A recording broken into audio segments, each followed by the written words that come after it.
विश्वानि देव सवितर्दुरितानि परासुव यद्भद्रं तन्नासुव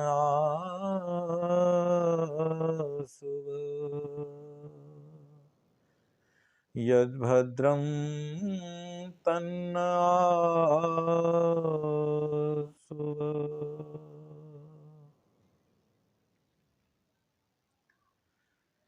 मेरे धर्माभिलाषी भद्र पुरुषों, पूजा की एक भंजनीय मातृशक्ति प्यारे बच्चों,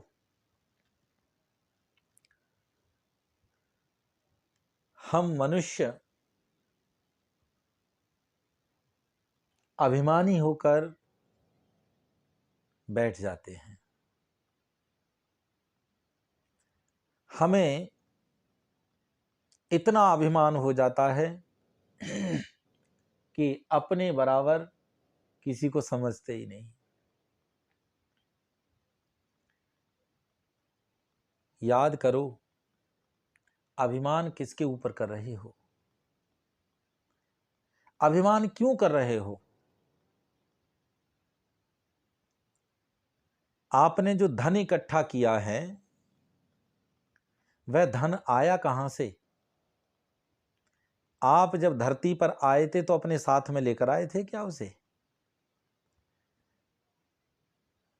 बंगला, कार,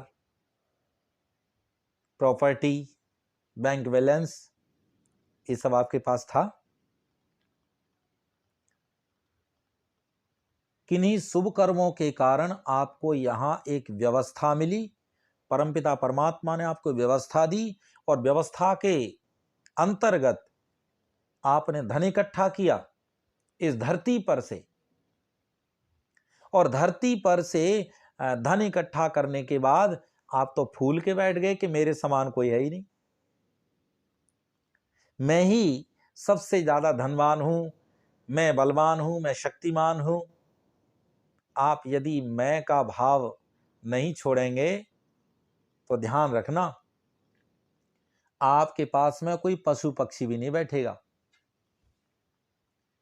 कोई व्यक्ति आपके पास आ नहीं सकता, बच्चे भी आपसे दूर चले जाएंगे, क्योंकि आप घमंडी हैं। आप अपने सामने किसी को समझते नहीं हैं। यदि आप इसी तरीके से अभिमानी बनकर ऐंठ कर बैठेंगे तो बताइए, कोई सरल व्यक्ति, कोई बच्चा, कोई पक्षी, कोई पशु आपके नजदीक क्यों आएगा? कभी नहीं आ सकता। इसलिए हमें सरल होना जरूरी है कि धन हमारे पास है, लेकिन कोई पानी देने वाला पास में नहीं है, कोई खाने की पूछने वाला नहीं है पास में, तो याद रखना कि नौकर रखने के बाद वो उतना ही काम करेगा जितना आप बोलेंगे। वो अपनी समझ से कोई काम नहीं करेगा, और जिस दिन आपकी बोलती बंद हो जाएगी उस दिन नौकर काम करना बंद कर देगा, और आप वहीं उसी स्थान पर, उसी घर में बीमारियों से कुड़ कर और बीमारियों से जूझ कर वहीं पर आपकी मृत्यु हो जाएगी। और नौकर तो उतना ही काम करेगा जितना आपने बोला था। वो उसकी समझ में यदि कुछ आ गया तो थोड़ा बहुत अपनी तरफ से कर सकता है, लेकिन वो सारे कार्य नहीं करेगा। तो मैं कहता हूं, अकड़ू मत बनो। अकड़ तो मुर्दे में होती है। जब मुर्दा हो जाता है व्यक्ति तो वो अकड़ जाता है, उसमें नरमी नहीं रहती, सॉफ्ट नहीं रहता, वो अकड़ जाता है। अगर आप जीते जी पैसा इकट्ठा करके, धन इकट्ठा करके अकड़ जाएंगे तो समझ लेना कि आप जिंदे नहीं, मुर्दे के समान हो।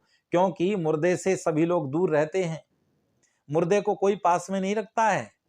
वैसे ही आप धनवान होकर जीते जी मुर्दे बन जाएंगे, आपके पास कोई नहीं आएगा, आपको भी दूर रखेंगे लोग। बोले ये तो घमंडी आदमी है, इसके पास बैठने से क्या फायदा, ये तो किसी को प्यार से देखता ही नहीं है।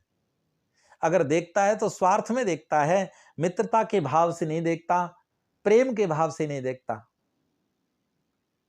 तो याद रखना, ये बहुत विशेष बात मैं कह रहा हूं। और देखो, हम एक तरीके से सीखते हैं। आपने वृक्ष देखा है, आम का पेड़ देखा है, अमरूद का पेड़ देखा है, आंवला का पेड़ देखा है, केले का पेड़ देखा है, पपीता का पेड़ देखा है ना। ये सारे पेड़ जितने भी हैं, जितने भी पेड़ हैं, फल वाले पेड़ हैं, वो हमें एक बात सिखाते हैं कि हे बंधुओं, माताओं, बहनों, ये संसार के लोगों, हे घमंडी लोगों, जरा मुझे भी देख लो। वो क्या कहता है कि देखो, जब मेरी शाखाओं पर फल नहीं आए थे तो भी मैं तुम्हें छाया देता था, पत्ते देता था, लकड़ी देता था, और अब मेरे पास ढेर सारा धन है फल के रूप में, और इतना धन है कि मैं उसे खा नहीं सकता, इतना धन है।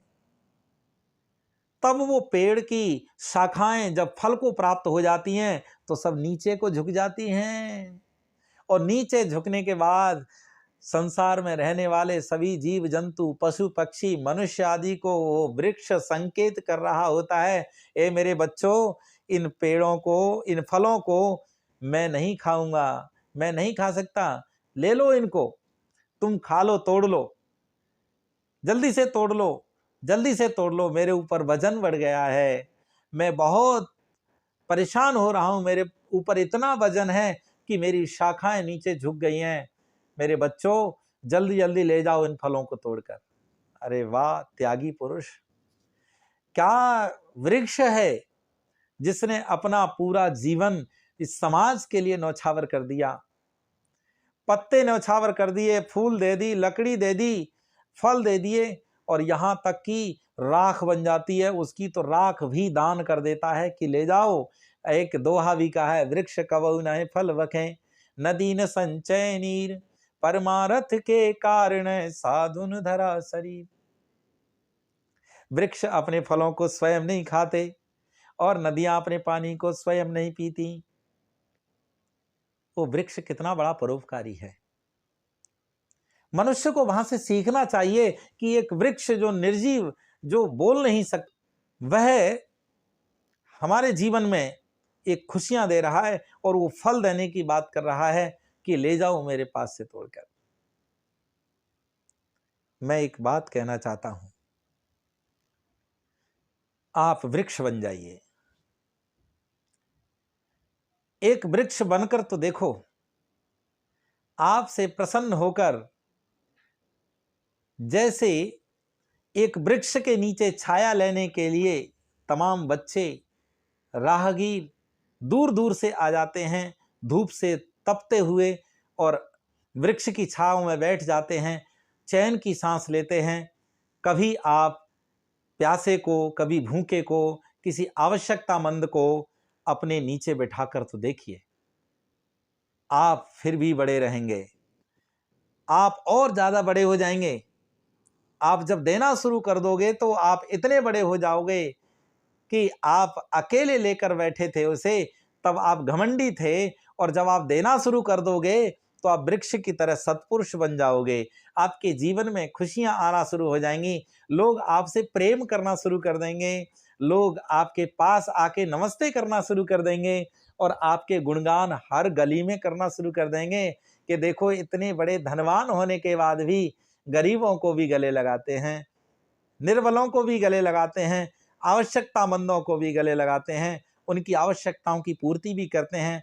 अरे मेरे प्यारे बंधुओं, अरे धनवानों, देश के धनवानों, मेरी बात पर ध्यान दो, आपका जीवन सफल हो जाएगा यदि आप दो मीठे शब्दों से किसी को पुकार लो, और यदि किसी आवश्यकतामंद की आवश्यकता को पूरा कर दो, तो निश्चित रूप से आपके जीवन में इतना खुशियां आएंगी, इतनी खुशियां आएंगी कि सारे लोग आपका गुणगान करना शुरू कर देंगे, और आप फिर मरेंगे नहीं, आप कभी नहीं मरेंगे। आपका शरीर मर सकता है, लेकिन आप हमेशा हमेशा के लिए लोगों के हृदय में जीवित बने रहेंगे, एक दान के रूप में जीवित बने रहेंगे कि वो व्यक्ति बड़ा दानी था। आइए हम सब संकल्प लें इस बात का कि यदि धनवान हो जाएं तो अभिमानी ना बने। अभिमानी बन गए तो फिर हम मुर्दे के समान हो जाएंगे। जैसे मुर्दे को लोग दूर कर देते हैं फटाफट, वैसे ही हमारे जीते जी भी लोग हमारे पास में नहीं आएंगे, हमें भी दूर फेंक देंगे। इसलिए मेरी बात पर थोड़ा सा गौर करो और अपने जीवन में इस बात को उतारने का प्रयास करो। आशा ही नहीं पूर्ण विश्वास करता हूं कि आप लोग मेरी बात से